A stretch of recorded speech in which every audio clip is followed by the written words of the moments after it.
Hello বন্ধুরা, welcome back to yet another video edition of Mithun দার class.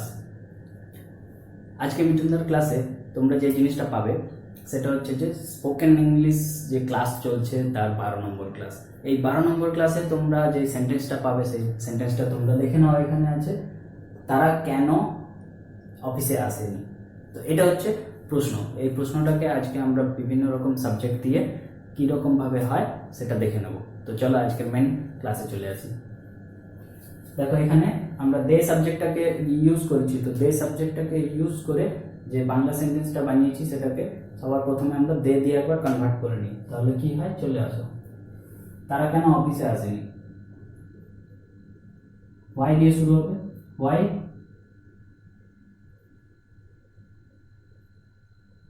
Did they not come to office। তো এটা হলো আজকের sentence, why did they not come to office। তো এটা দে সাবজেক্টটাকে ইউজ করে করা হয়েছে। এখানে দে সাবজেক্টটা ইউজ হয়ে গেছে। তো আমরা উপর থেকে নিচের দিকে আসি। এবারে আই দিয়ে যদি হয় তাহলে কি হবে, শুধুমাত্র এই দে এর জায়গাটায় চেঞ্জ হয়ে যাবে, বাদ বাকি আর কিছু চেঞ্জ হবে না। তাহলে why did I not come to office। এটা বাংলাটা তাহলে কি হবে, এটা বাংলাটা হবে আমি কেন অফিসে আসিনি। তাহলে এটা যদি উই দিয়ে হয় তাহলে আমরা কেন অফিসে আসিনি। তাহলে এটা কি হবে, why did we not come to office question mark। তাহলে উই দিয়ে হয়ে গেল। যদি হি অথবা সি দিয়ে হয় দুটোর ক্ষেত্রে একই হবে, হি অথবা সি শুধুমাত্র বসে যাবে এই জায়গায় সাবজেক্টের জায়গায়। তাহলে এটা কিরকম হবে চলো দেখে নিই। why did he, সিও করতে পারি এটা আমরা, why did সি করব, why did she not come to office। এরপর আসছে রতন। তো রতনের ক্ষেত্রেও একই রকম হবে, ফরমেশন একই থাকবে, শুধু সাবজেক্টের জায়গায় পরিবর্তন হয়ে যাবে। why did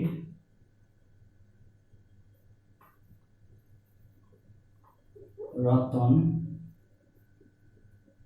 not come to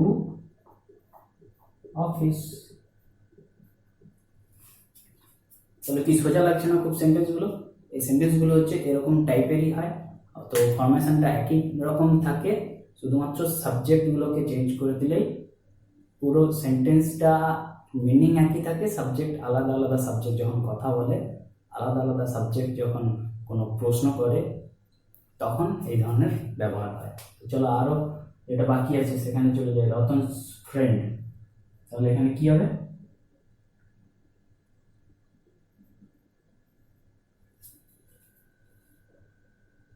why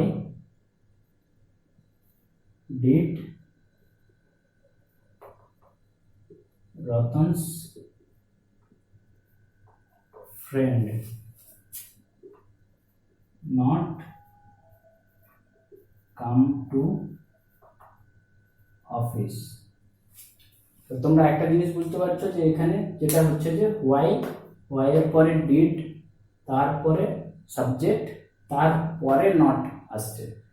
তো এটা অনেক সময় অনেকে এরকমভাবেও বলে যে why Ratan did not come to office, এরকমভাবে অনেকে বলে। তো স্পোকেন ইংলিশে যখন আমরা কথা বলি, যখন আমরা ইংরেজিতে ডাইরেক্টলি অ্যান্সার দিতে যাই তখন, বা কোনো কোয়েশ্চেন করি তখন এরকমভাবেও করা যায়। আবার আরেকটা নিয়মে হয় যে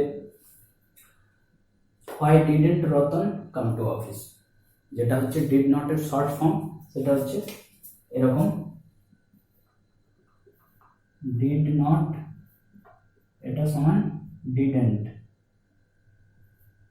DID N apostrophe S T, didn't, উচ্চারণটা কি? didn't. Why didn't Ram come to office? Why didn't Ratan come to office? Why didn't Atanu come to office? তো এরকম ভাবে হবে।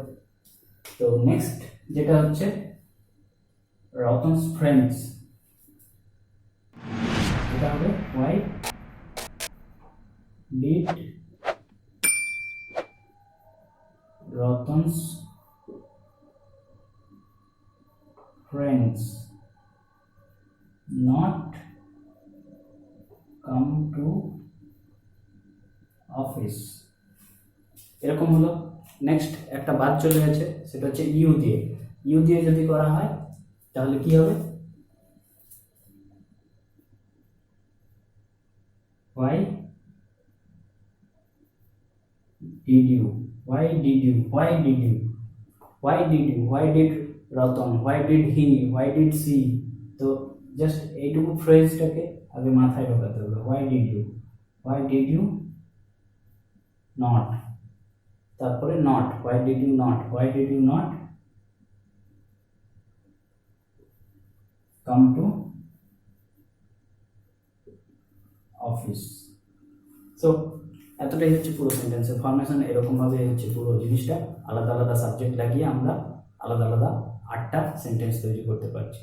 তো এই একটাই সেন্টেন্সকে আমরা 8 রকমভাবে ব্যবহার করছি। তো এটা হচ্ছে এমন একটা ফর্মুলা, যে ফর্মুলাটা ইউজ করে আমি সবার প্রথম স্পোকেন ইংলিশ শিখেছিলাম। সবার প্রথম আমি যখন এই জিনিসগুলোকে প্র্যাকটিস করতাম, এরকম একটা কারেক্ট মেথড ইউজ করে প্র্যাকটিস করতাম বলে আমি এই জিনিসগুলোকে এখন খুব সহজভাবে করে দিতে পারছি।